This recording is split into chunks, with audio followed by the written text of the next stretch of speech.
தமிழக காவல்துறை சார்பில் தீண்டாமை ஒழிப்பு மற்றும் மத நல்லிணக்கம் குறித்த விழிப்புணர்வு முகாமில் காவலர்களுடன் உறுதிமொழி ஏற்றனர் கிராம மக்கள்.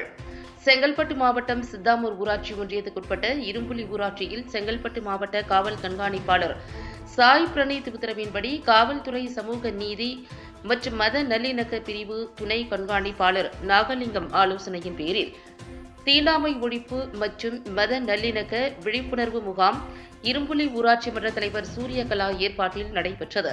இந்த நிகழ்ச்சியில் உதவி காவல் ஆய்வாளர் அமுதா பேசுகையில், தீண்டாமை ஒழிப்பு மற்றும் மத நல்லிணக்கம் குறித்தும், குழந்தைகளுக்கு எதிரான பாலியல் வன்கொடுமை குறித்தும், சமூகத்திற்கு எதிரான சைபர் கிரைம் குற்றங்களில் இருந்து எப்படி பாதுகாத்துக் கொள்வது என்பது குறித்தும் விளக்கினார்.